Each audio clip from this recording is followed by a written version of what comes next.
자, 오늘 선생님들하고 같이 컴퓨터 활용 능력 2급 필기 특강을 진행하기로 했는데요.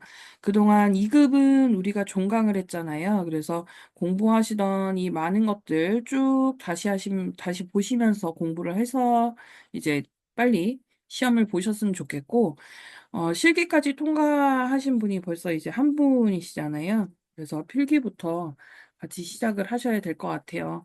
근데 제가 첫날 공부하면서 기출문제 요 자료집 드리면서 그러니까 필기 제가 녹화했던 두 개의 자료에 대한 거는 드렸어요. 근데 요 자료에 두 번째 자료는 이제 보시기만 하게 될 것 같은데, 어쨌든 계속 반복해서 들으셔서 내용이 이제 충분히 이해가 되셨는지 요걸 하시면 좋겠고, 1급 선생님들 같은 경우에는 1급은 아직 이틀이 남았어요. 그 21일 토요일하고 일요일 날 10시부터 시작해서 액세스라고 하는 부분을 공부하기로 지금 이틀이 남아있는 상태거든요. 근데 이틀 남기 전에는 전부 엑셀이 끝난 상태예요. 그래서 1급 같은 경우도 제가 2급 필기 1과목, 2과목을 시험 자료실에다가 이렇게 넣어드렸어요.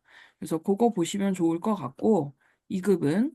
그 다음에 오늘 배포한 자료는 특강용으로 해서 제 교재에서 발췌한 것보다 최근에 나왔던 거를 문제를 풀게 하는 거가 더 좋을 것 같아서 제가 필기 문제집도 샀다 알려드렸었죠. 그래서 필기 문제집에서 발췌를 했습니다. 그래서 필기 문제에 나오는 거를 전달을 해드리도록 하지요. 제가 드린 파일 열어주시면 되고요. 그게 확대해 보면서 제가 표시를 할 건데요. 같이 이제 내용을 한번 쭉 검토해서 보신다고 생각하셨으면 좋을 것 같아요. 그리고 지금 저도 이게 컴퓨터라서 제가 주석처럼 아니면 요 편집으로 형광펜 정도로 색을 칠해서 볼 정도가 될 것 같거든요. 이렇게 표시하면서 보도록 하겠습니다.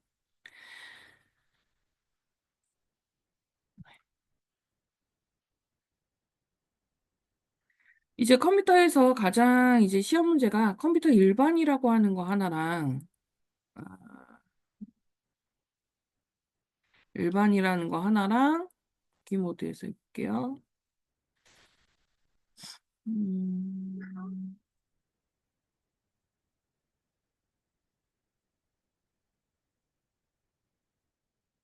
으로 컴퓨터 일반이라고 하는 요거 하나 같은 경우에는 이제 그 20문제잖아요. 20문제에서 나중에는 선생님들이 여기 합격 강의라고 하는 이런 것들 참고해서 보시면 좋겠다. 이제 QR코드 알려드렸죠.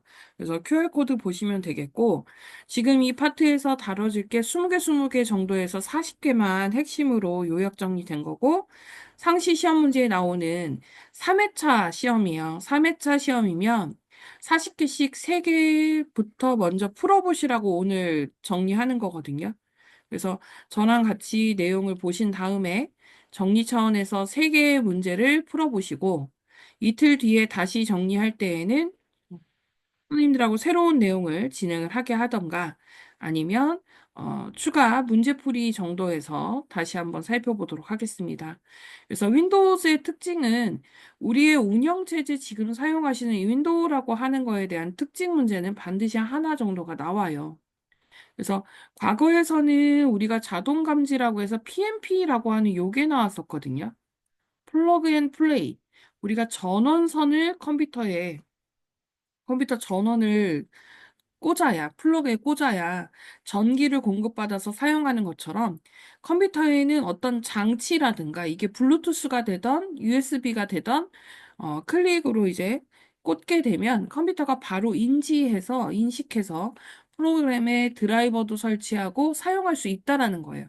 그러니까 사용자 편의성이 고려가 됐다는 거죠. 그리고 컴퓨터는 선저면 멀티태스킹이라고 하는 단어를 써요. CPU가 미리 선점해서 특정 프로그램의 문제가 발생을 하더라도 시스템 전체가 다운되지는 않아요. 그러니까 과거에는 우리가 그 파란 화면도 볼 수 있고 컴퓨터가 멈추는 경우도 많았거든요. 근데 이제 하드웨어에 관련된 거를 조금 더 관리를 운영체제가 잘해줌으로써 컴퓨터 사용에 문제가 없게, 그래서 특정 프로그램을 먼저 그 프로그램이 동작할 수 있도록 CPU에 능력을 선점하는 거예요. 그 다음, 에어로피크라고 하는 게 요즘 새로 나온 거예요. 선생님, 요거는 꼭 봐주셨으면 좋겠어요. 에어로피크. 제가 표시가, 네, 에어로피크. 그래서 이 에어로피크라고 하는 거가 어떤 거냐? 마우스 포인터가 실행 중인 프로그램의 아이콘에 마우스 포인터를 위치시키면 축소 형태의 미리 보기. 지금 저 같은 경우도 제 화면이나 이런 것들이 공유 중입니다라는 화면을 볼 수 있거든요. 그러니까 미리 보기라고 하는 거 한번. 요거 보이세요? 이렇게? 지금 요 공유한 화면이 제가 요 미리 보기 같은 게 나오잖아요. 그쵸? 요것처럼 나오는 기능처럼 컴퓨터에 마우스로 지금 실행 중인 거 하면 여기도 나오죠. PDF 보이세요? 여기도 보세요. 나오죠. 여기도 나오죠. 이거를 우리는 에어로피크라고 합니다. 에어로피크. 그러니까 에어로피크라고 하는 건 이렇게 작업 표시줄에서 마우스가 갔을 때 팝업처럼 제가 꼭 실기시험 준비하시면서는 마우스로 가까이 가서 풍선 도움말 뜰 때까지 그걸 확인해 보세요라고 했잖아요. 그것처럼. 그래서 여기 우리가 최소화하는 기능이 윈도우 키하고 D라는 키예요. 모든 창을 최소화시켜요. 제가 지금 창 최소화시켜 볼게요. 윈도우 D. 어때요? 선생님들 지금 화면이 다 가려졌죠? 그리고 마우스가 가까이 가면 이게 에어로피크예요. 이렇게. 그래서 제가 지금 했던 것들을 하나씩 클릭해서 다시 살려놔야 화면을 볼 수 있는 것처럼. 그래서 요거를 전부 다 최소화하는 거. 그러니까 우리 원래는 Alt T라는 거 눌러서 전환을 시킨다거나, Alt T로 전환을 시킨다거나, 윈도우 D라는 거. 그 다음에 마우스 끝으로 가면요. 여기 끝에 종 모양 뒤에 있죠. 여기 눌러도 바탕화면 요거 보는 거예요. 이렇게. 마우스 표시가 되시나요? 마우스로? 네. 마우스로 그 부분을 클릭하시게 되면, 어, 윈도우 D 누른 거랑 똑같아요. 그래서 이거를 우리는 에어로피크라고 한다. 그래서 이 에어로피크에 대한 게 새로운 거기 때문에 선생님이 꼭 기억하셔야 되는 필기 문제 중에 한 가지입니다. 그래서 이 설명에 대한 거 맞춰보셔야 되는 거고요. 정답 여기 표시가 돼 있죠? 네. 그래서 여기서는 2번 모든 창을 최소화하거나 옳은 것을 미리 볼 수 있게 한다. 네. 그 다음 윈도우 키에 대한 거는 바로가기 키인데요. 여기서도 꼭 한 문제를 출제합니다. 너무나 다양하게 문제를 물어보는 거기 때문에 선생님들이 직접 보셔야 될 거예요. 그래서 요 화면에 대한 걸 바로가기 키라고 해서 F2번부터 10번. 우리가 원래 F는 F1부터 12까지가 존재하잖아요. 그거를 우리는 펑션 키라고 하거든요. 요 키들을. 기능 키. 그러니까 프로그램마다 현재 윈도우면 윈도우에서의 키. 그 다음에 요 F1부터 F12라고 하는 키는 한글에서는 한글에서의 펑션 키, 윈도우에서는 윈도우의 펑션 키, 지금 제가 PDF를 보고 있으니까 PDF의 펑션 키. 그 다음 우리가 항목을 닫거나 앱을 종료할 때 Alt F4, 열려 있는 것의 전환은 Alt 탭. 그 다음에 항목의 순서대로는 Alt ESC. 왜냐면 우리 요 Alt 키하고 컨트롤 키, 그 다음에 Shift 키의 각각에 대한 기능이에요.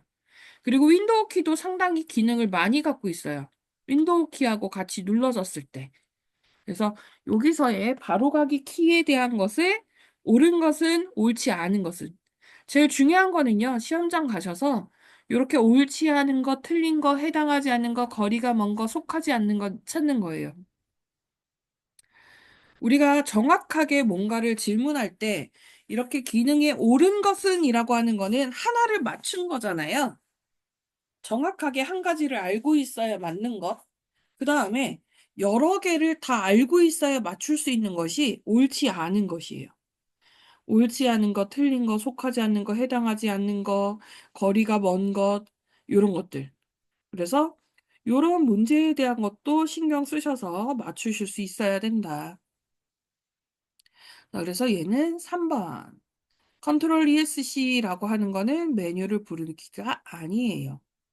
나머지는 맞아요.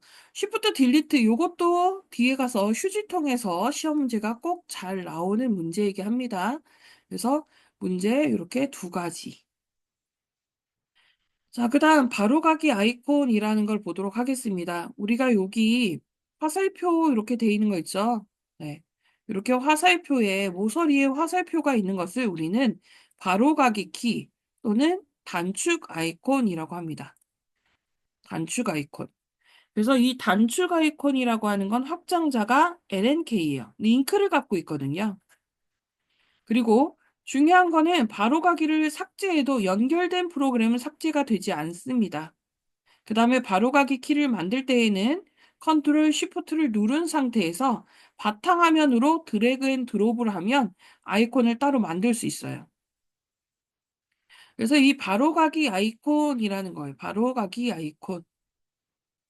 자, 그럼 바로가기 아이콘에 해당하지 않는 것 한번 찾아볼까요?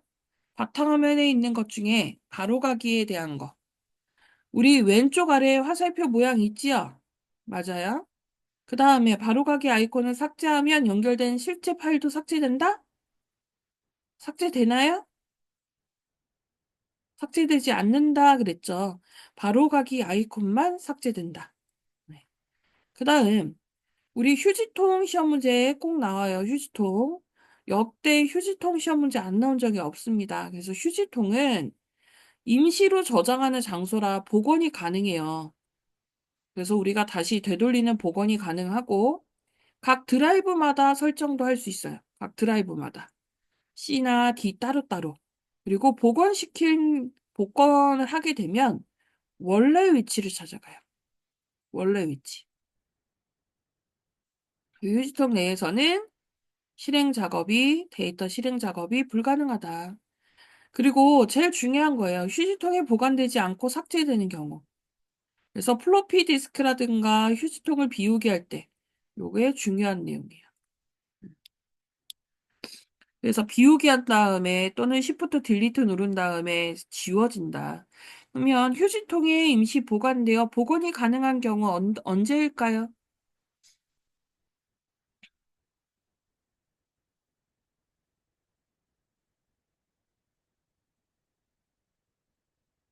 요것만 복원이 가능합니다. 그 다음 설정 가서 보도록 하겠습니다. 설정. 우리가 설정이라고 하면 톱니바퀴라고 해서 뭔가 설정이잖아요. 핸드폰에서도 설정, 기타 내용에서도 설정. 그러니까 컴퓨터에 내가 뭔가 개인적으로 제어판처럼 개인적으로 뭔가를 선택해서 어떤 변경 사항을 주고 나의 더 개인 맞춤처럼 사용하기 위한 것. 그래서 변경할 수 있는 거 있고요. 변경하지 못하는 거 있어요. 한번 문제 보실래요?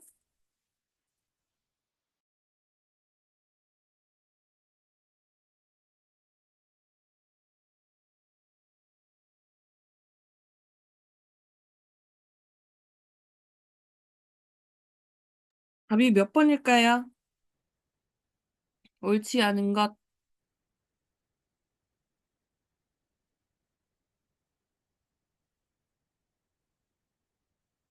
보고 이야기해 주셔도 돼요. 선생님들 자료 드렸잖아요.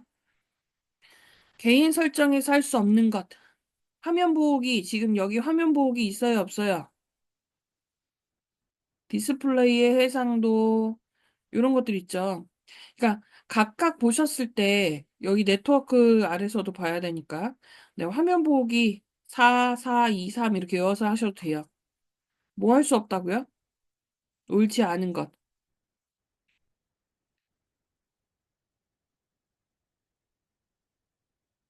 개인 설정이라고 했어요. 개인 설정. 개인 설정에는 요거가 있죠. 디스플레이 가서 해야 되는 거죠. 자, 아래쪽 6번 보겠습니다. 6번 네트워크 명령어. 이 네트워크는요, 컴퓨터의 인터넷이 굉장히 중요해짐에 따라서 많이 나오는 거예요. 예, 윈도우스 R 눌러주시면 실행창 우리 확인했었죠. 거기서 cmd라고 하면 커맨드 명령어를 입력하겠다는 거예요. 그래서 윈도우 키와 R을 누르면 여기 cmd 전 적혀 있죠. 보통 많이 써서 그래요. 확인. 그러면 이렇게 지금 네, 이 명령어 창이 나타나거든요. 이 명령창에 할 수 있는 것들이 많아요. 그래서 이 명령창에서 IP config라고 하면 IP 주소를 확인하는 거예요.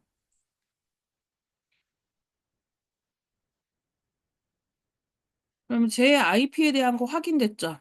제가 지금 사용하고 있는 컴퓨터의 IP, 그 다음에 핑, 살았니, 죽었니, 네이버는 어떻게 연결하니? 라는 거 테스트했고, 그 다음에 우리가 명령어 하는 것들 중에서 굉장히 많아요. 트레센트 같은 경우에는 자, 완료됐습니다. 네.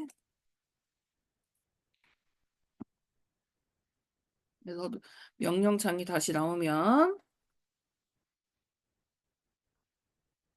요거에서 뭐를 확인하고 싶니? 지금 네트워크에 연결된 라우팅 경로를 추가 이제 확인하는 거거든요. 라우팅 경로를 확인함으로써 제가 IPv4를 사용하는지 6를 사용하는지 경로에 대한 대기 시간 같은 것을 근데 우리가 라우터의 역할은 뒤에서 알려드리면 라우팅이라고 하면 우리가 컴퓨터에 라우터 어디로 더 빨리 갈 수 있는지 길을 배정해 주는 거예요. 그래서 빠르게 접속할 수 있는 환경 네, 이것을 제공을 합니다. 그래서 그 내용을 할 때 우리가 라우팅이라고 이야기해요. 자, 그러면 확인되셨고 EXIT 빠져나가는 거 입력하시고 자, 그러면 원격에서 네트워크 작동 여부 확인한대요. 연결 상태하고 작동 여부. 뭘로 확인할 수 있을까요? 접속 여부, 작동 여부. 그래서 핑입니다. 핑. 자, 요거는 선생님들이 외워주셔야 되는데요. 읽는 방법 옆에 써있죠. 밀리, 마이크로, 나노, 피코, 펜토, 아토. 근데 보통은 우리 이 순서를 느린 순에서 빠른 순으로 해서 전자계산기 일반이면 반드시 컴퓨터 시험 문제를 내거든요. 그래서 연산 속도의 단위예요. 그러니까 얼마나 컴퓨터에 10의 마이너스 9승은 10억 분의 1이거든요. 10억 분의 1. 9가 9개 분의 1이에요. 10에 9개. 그러니까 쭉 9개 하고 10이 있잖아요. 그러니까 10억이 되는 거죠. 그래서 10억 분의 1이라고 보통 하는 게 나노세컨이에요. 그러니까 우리가 굉장히 속도가 빠른 거거든요. 나노세컨도. 근데 그거에 더 마이너스 12, 15, 마이너스 18. 그래서 아토세컨까지. 그래서 순서대로 기억을 하시면 됩니다. 밀리, 마이크로, 나노, 피코, 펜토, 아토. 올바르게 나열된 것은 마이크로가 똑같이 M을 쓸 때 이 흘림체로 이렇게 써요. 그 다음 컴퓨터 데이터 취급이라고 하는 것, 취급 데이터. 취급 데이터인데요. 쉽게 제가 설명해 드리면 우리 숫자 시계가 있고 숫자 시계. 그 다음에 하나하나 움직이는 초침 시계가 있죠. 어린이들이 차는 숫자 시계나 어른들이 이제 초침 시계 사용하잖아요. 그거 차이예요. 초침 시계는 아날로그 컴퓨터고요. 숫자로 된 거는 우리 디지털 컴퓨터예요. 그래서 디지털은 전기요금이나 이런 거 하면 우리가 동그랗게 수도요금, 전기요금 하면 그 양을 측정을 해야 되기 때문에 어느 정도 사용량에 따라서 눈금이 하나씩 바뀔 때 전기 측정하라고 하면 아래 톱니 같은 게 계속 돌죠. 그게 여러 개 돌아가면 숫자 하나씩 바뀌는 거잖아요. 그래서 취급 데이터. 그래서 디지털과 아날로그. 근데 아날로그는 회로가 증폭 회로고요. 얘는 논리 회로예요. 회로가 차이가 다르고요. 속도가 연산 속도에 대한 것도 차이가 있어요. 그래서 요 디지털 컴퓨터와 아날로그 컴퓨터의 차이점 중에 이렇게 옳은 것은 시험 문제 가서 꼭 잘 보셔야 돼요. 옳은 것은 아닌 것은 또는 틀린 것은. 그래서 비슷비슷한 단어들 가지고 헷갈리시거나 그러시면 표시하시면서 체크하면서 보셔야 합니다. 그래서 요 내용 같은 거 확인하시면서 보셔야 되고요. 8번 문제 답은 3번. 아날로그 컴퓨터 숫자에 대한 연산 같은 것을 얘기한 거죠. 옳은 것은. 왜냐하면 물리적인 양적인 거나 그리고 산술로 계산해야 되는 거나 요 차이가 미적분 연산과 사칙 연산. 좀 어려운 말이긴 한데요. 네, 컴퓨터의 연산 파트이다. 자, 지금 8가지 보셨는데 어떠세요? 이렇게 보시니까 좀 괜찮으신가요? 네.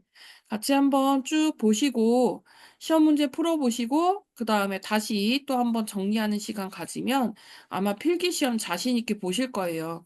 그래서 지난번에 이야기 드린 것처럼 연말에 내가 뭐 하나 했다 하는 것로 네, 필기 시험을 가서 보셨으면 합니다. 그리고 잘 보셨다라고 하면 저희 담당 선생님들한테도 나 필기 땄다, 실기 땄다 이렇게 전달 한 번씩만 해주시고요. 저한테도 알려주시면 좋을 것 같아요. 저희가 이제 소기 목적을 달성하신 분은 이제 저하고만 채팅하신다고 해서 단톡방에서 빠지셨는데요. 단톡방 계속 존재하니까 우리 선생님들 거기다가 시험 나 합격했다, 아니다 이렇게 알려주시면 좋을 것 같습니다. 자, 자료의 크기에 대해서 더 살펴보도록 할게요. 우리가 자료 단위라고 하는 게 있어요. 자료 단위. 뭔가 세는 단위가 있죠. 길이를 측정하는 단위가 있고요. 그죠? 무게를 측정하는 단위가 있고, 그래서 이런 단위에 대한 걸 이야기하는데, 요 자료의 크기라고 하면 각각의 그 자료라고 하는 걸 컴퓨터에서의 이야기하는 자료의 크기입니다.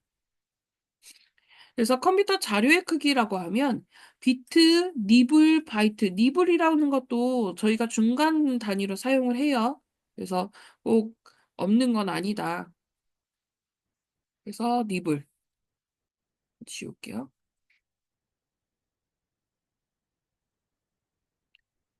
그래서 니블이라고 하는 거. 그래서 각각 4개의 비트로 16개의 정보를 판단하고요.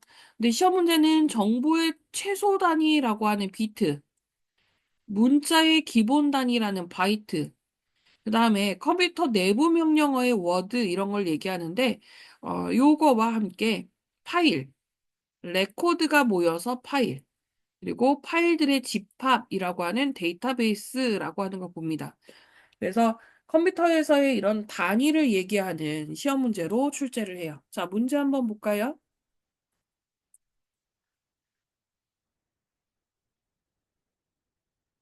자, 문제 한번 풀어볼게요.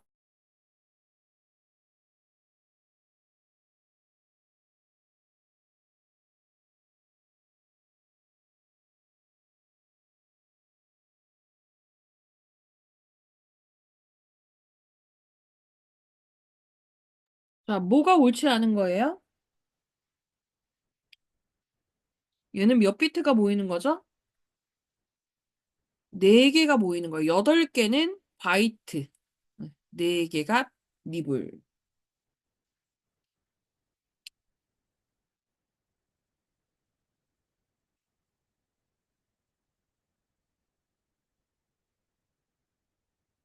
그다음 이제 문자 표현 단위로 가볼게요. 문자.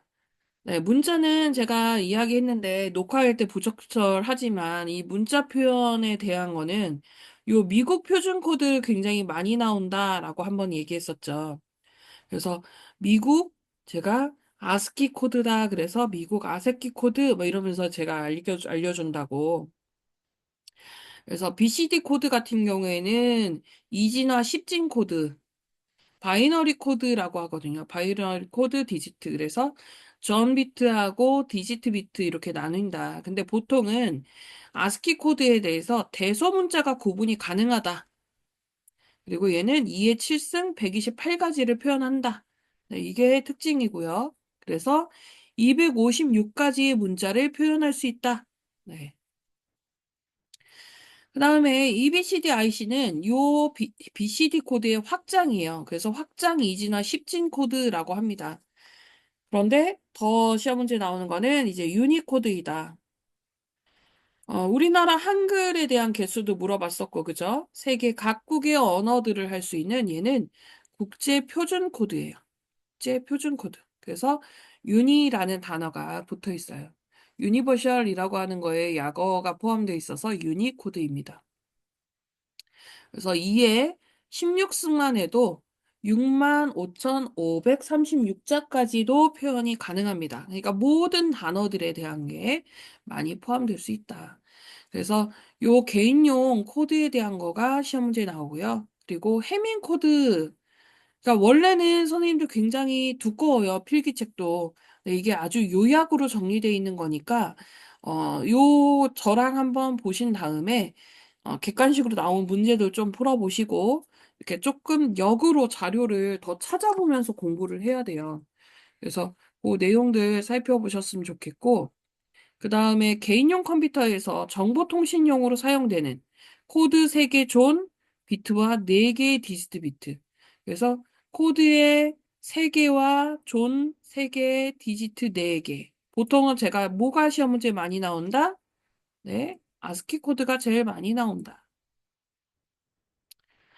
자, 이렇게 풀이하시면 됩니다. 자, 11번. 제어장치. 컴퓨터에는 제어장치, 연산장치라고 하는 이제 CPU의 주 기억장치들에 대한 게 특징이에요.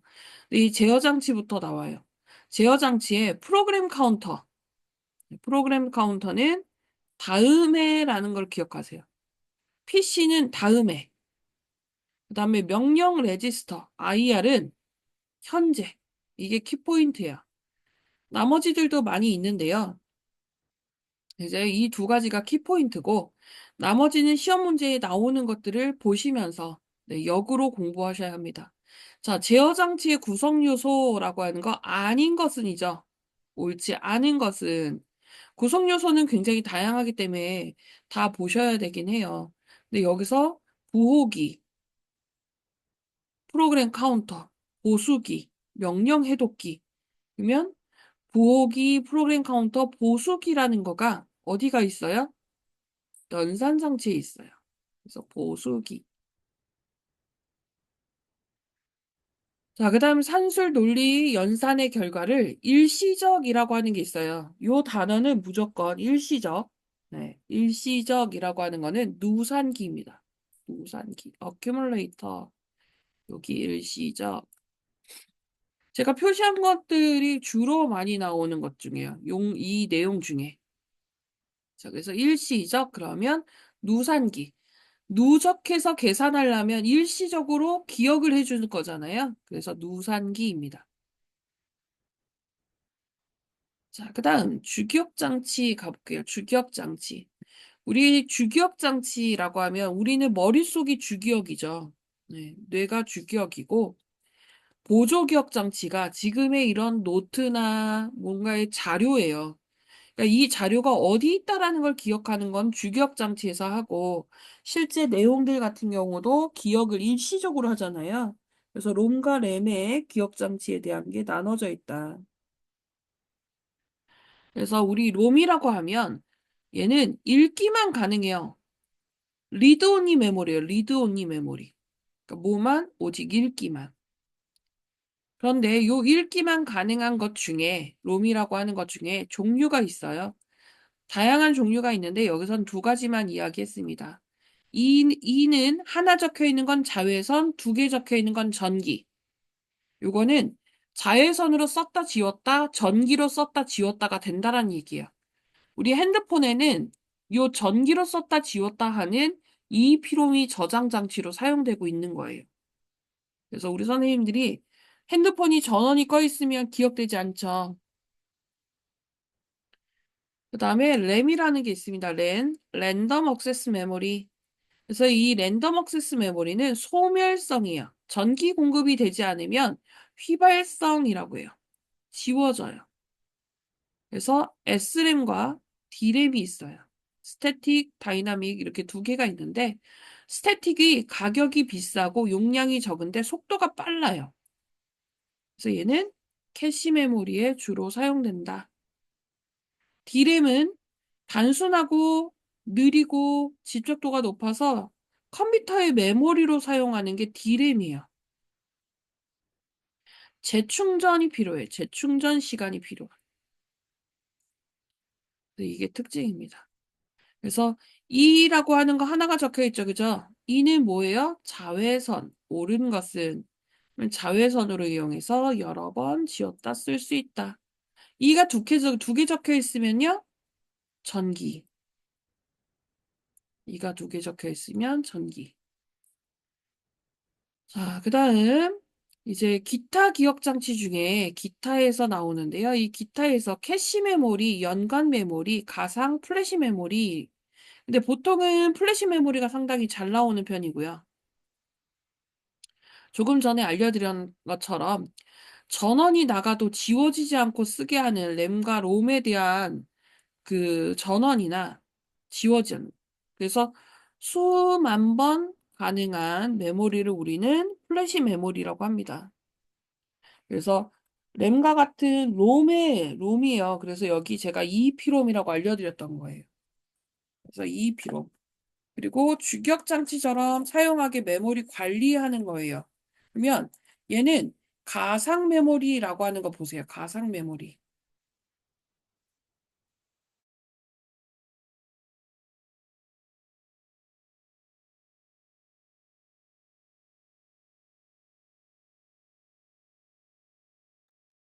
가상 메모리라고 하는 거는 일부 영역을 주기억 장치처럼 그러니까 그 메모리에 여기서 하드디스크의 일부를 주기억 장치처럼 써 있죠. 요 메모리 기법. 그래서 요 가상 메모리가 잘 나와요. 가상 메모리. 그래서 가상 메모리다. 자, 그러면 14번에 4번, 2번 다 맞추셨죠? 자, 15번 보도록 하겠습니다. 저희 20개 본 다음에 잠시 쉬었다가 또 20개 볼 거예요. 자, 저작권에 따른 소프트웨어 구분. 우리 요즘 저작권 굉장히 중요하잖아요. 그래서 저작권 문제도 나와요. 그래서 저작권 중에는 우리가 이렇게 버전들이 굉장히 많아요. 근데 이 버전들이 잘 종류가 있는데 이제 뭐 트라이얼, 알파, 베타, 그다음에 뭐 파일럿 이런 것들도 얘기를 많이 해요. 그래서 우리가 정식 대가를 지불하면 이거는 상용 프로그램이에요. 우리 그래서 엑셀 가지고 공부할 때 힘들었죠. 그다음에 공개라고 돼 있으면 당연히 무료인 거고요. 쉐어웨어라고 하는 거는 정식 버전인데 사용 기간에 제한을 둬요. 무료로 배포하는데요. 더 기능을 쓰거나 하려면 정식 버전을 사야 돼요. 맛보기예요. 맛보기 프로그램. 맛보기. 맛보기로 해주는. 그 다음에 애드웨어는 말 그대로 애드라는 단어, AD라고 되어 있는 게 광고예요. 그래서 광고를 조건으로. 그 다음에 데모 버전이라는 게 있어요. 데모. 그런 기능에 대한 제약이 있어요. 사용기간이나 기능을 제한둬요. 여기도 또 마찬가지긴 해요. 뭐 기능이나 사용기간. 그 다음에 알파 트라이얼이라고 하는 건요. 일정한 기능을 홍보하는 데 있어서 기능 동안 트라이얼, 체험판 소프트웨어, 체험판. 체험판이고요. 알파 버전 같은 경우도 우리 요 발표 전에, 발표 전에. 그래서 각각 기능들을 약간씩 제한둬서 거의 선전용으로 많이 배포하는 것들이거든요. 그러니까 저작권의 존재 여부가 있다. 저작권이 있다. 그래서 베타 일반인에게 공개하는 거. 정식 발표하기 전에 살짝 테스트 목적으로 배포하는 거. 그리고 패치 프로그램 뭔가 패치한다. 성능 향상을 시켜주는 거예요. 그리고 번들을 끼워주는 소프트웨어. 뭐를 사면. 이런 의미가 있습니다. 자, 그러면 여기서 각각 누구나 임의 용도로 사용하는 프로그램 그러면은 아무래도 프리라는 거 사용되죠. 프리. 그 다음에 주로 일정 기간이나 제한 상태를 사용해보고 적합한 그래서 사용해보고 그리고 프로그램 구입하면 상용이잖아요. 그럼 답은 어떻게 해요? 뭘까요?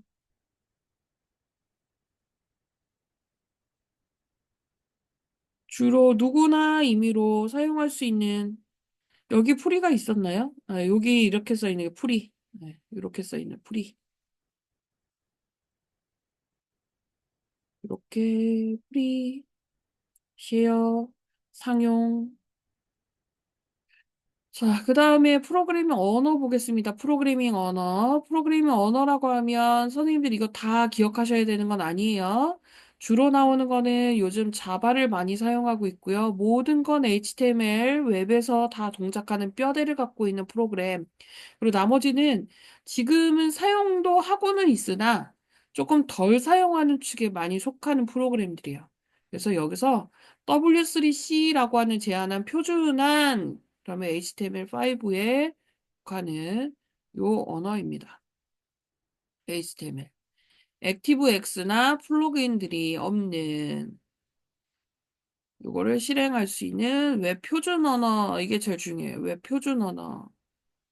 그래서 W3C라고 하는 거 여기에는 써있지 않아도 네, 웹의 표준이다라고 하면 뼈대를 갖고 있는 HTML5가 제일 잘 나옵니다. 자, 17번. 우리 IPv6, 우리 인터넷 주소가 이제 IPv6가 됐어요. 제가 인터넷 여기서 살펴보면, 제 인터넷을, 볼까요? 설정. 네트워크 한번 볼게요.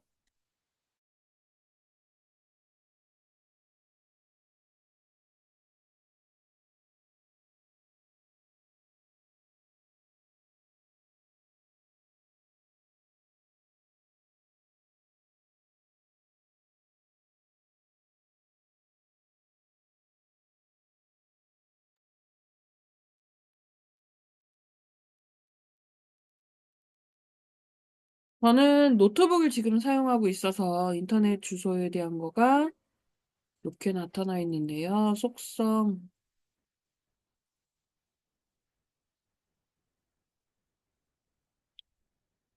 네트워크. 여기 보시면 IPv4가 이렇게 나오죠. 그죠? 보편적으로는 아직은 IPv4라고 하는 거 쓰는데요. 이제 맥 어드레스나 이런 것들 보시고 고급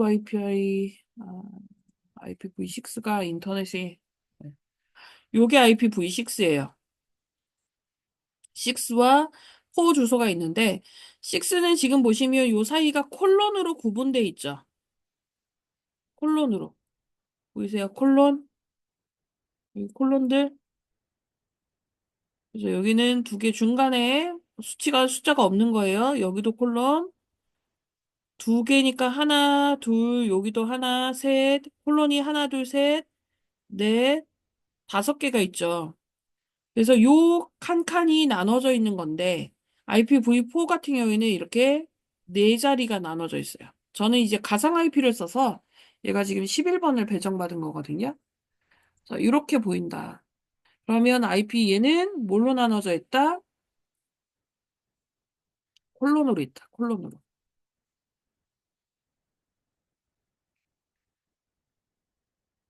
여덟 부분으로 나눠져서 콜론으로 나눠져 있다. 그래서 16비트씩 8부분으로 나눠져 있고 콜론으로 구분되어 있으며 16진수로 표기가 돼 있다. 그리고 연속 0에 대한 거는 콜론이 두 개가 이렇게 붙어져 있죠. 생략할 수 있다. 그리고 43억의 4제곱이에요. 주소가. 엄청 많은 거죠. 그래서 주소 체계에 대한 거를 잘 보셔야 합니다. 얘가 128비트를 16비트씩 몇 부분? 8개 부분이다. 자, 얘가 세미콜론이니까 틀렸죠? 옳지 않은 것은 자, 세미콜론이 아니라 콜론이다. 자, 그리고 그래픽에 대한 거 볼게요. 그래픽. 우리 컴퓨터에서 그래픽이라고 하는 비트맵은 레스터라고도 불러요. 레스터 이미지라고도 불러요. 그래서 이거는 비트맵이라고 하는 형식이 우리 JPG나 BMP 다 비트맵이에요. 그리고 PNG도 비트맵이고요. GIF도 비트맵이에요. 사진이야. 사진을 저장할 때 사용하는. 사진 저장은 주로 우리 JPG로 많이 하고 있고요. 웹에서 보여주는 건 이 PNG로 많이 하고 있어요. 그리고 벡터라고 하는 거는 수학식에 의해서 점과 점을 연결하는 직선이나 곡선으로 표현하는 것.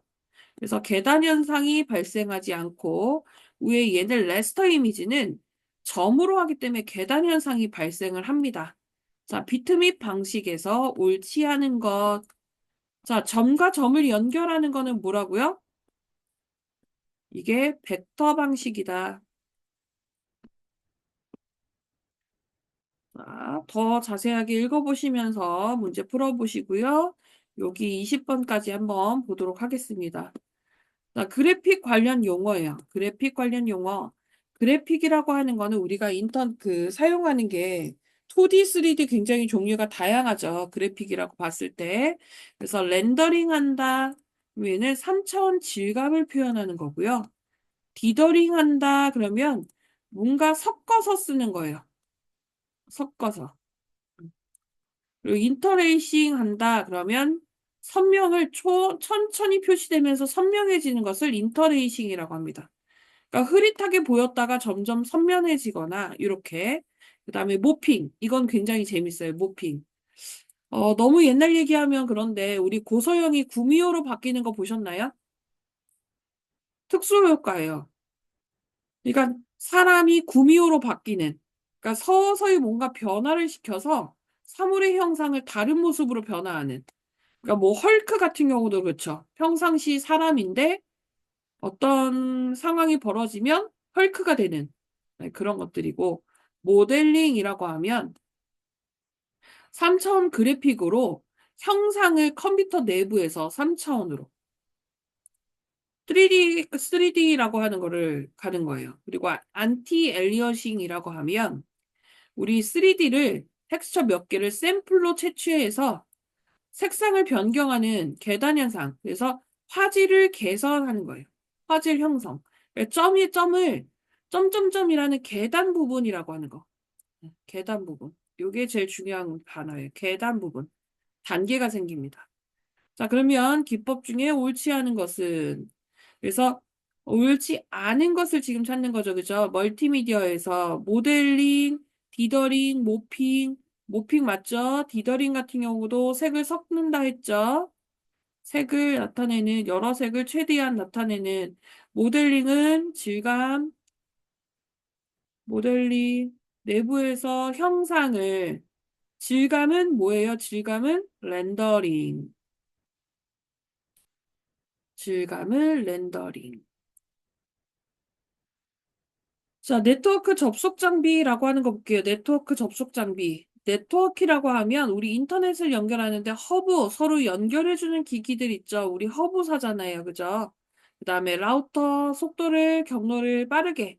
최적의 경로, 최적의 경로. 브릿지. 우리 옛날 뿌락지라고 막 이렇게 불렀던 게 브릿지예요. 그래서 얘는 서로의 통신망을 연결하는 접속 장치예요. 서로. 그리고 리피터라고 하는 거는요. 리피터. 출력 전압을 높여서 전송하고요. 게이트웨이 뭔가 빠져나가죠. 그죠? 네. 서로 관련된 네트워크의 관문 기능이야. 연결하는 문 기능을 갖고 있다. 자, 통신 관련 장비에서도 옳지 않은 것 찾아보도록 하겠습니다. 라우터, 최적의 경로 맞죠? 라우터. 허브는요? 브릿지는요? 게이트웨이. 자, 브릿지라고 하는 거 뭐 한다고요? 브릿지? 서로 연결한다고 그랬죠? 요게 틀리죠, 브릿지. 네, 브릿지 아닌 것은. 자, 이렇게 해서 풀어봤습니다. 그래서 우리 선생님들 스프레드시트 시작하기 전에는 30분까지 쉬었다가 진행하도록 하겠습니다.